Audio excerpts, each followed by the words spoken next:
My name is Keith Donohoe, and my essay is titled How New Tech Innovations and Changing Buyer Behaviors Are Redefining the Role of the Traditional Salesperson.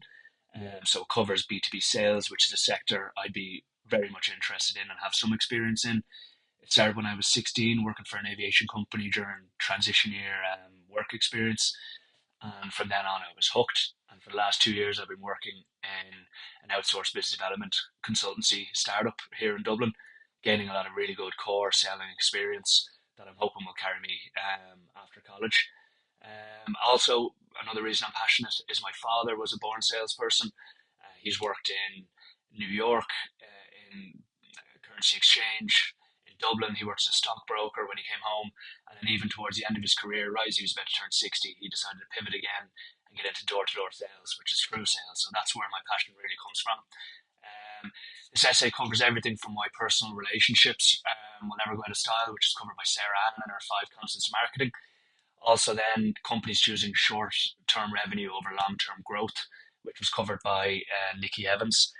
Also, I know Tariq covered that AI is augmenting, not replacing people. So there's a lot of that in my essay as well. And the impacts of that AI is influencing buying behaviors as well. Due to the changes that salespeople aren't the primary information sources anymore, so they must adapt to that through relationship management. And also, Guru was talking about turning ideas into deliverability. And I know you yourself, Alan, talked about how ideas are cheap, and it's going to be all about as AI becomes more mainstream and more companies adopt it. The real differentiators are going to be the people and the talent in sales, anyway, in the sales context. Um, so, what really resonated me from the guest speakers, it was Guru when she moved to Dublin without ever actually being here. She took that big gamble, and it was a big pivot for her, both on a personal level and a professional, which is quite relevant to me as I just accepted a job out in London that I'm moving there in 5 weeks. Very little notice, and it's a big change for me.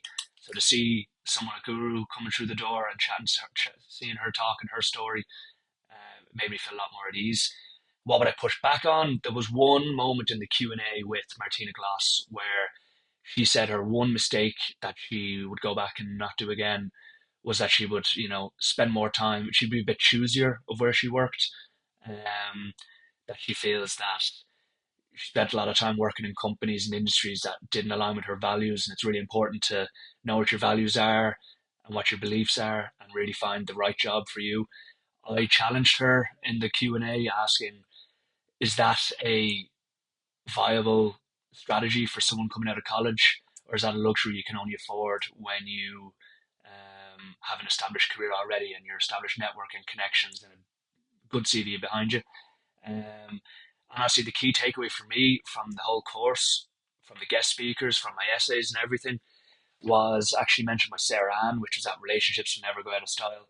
She talked about how 5 constants of marketing are relationships, people, your message, and being yourself. And I think in the face of the AI landscape and how much it's changing, especially in B2B sales, that it'll always be people who will deliver value. Thank you.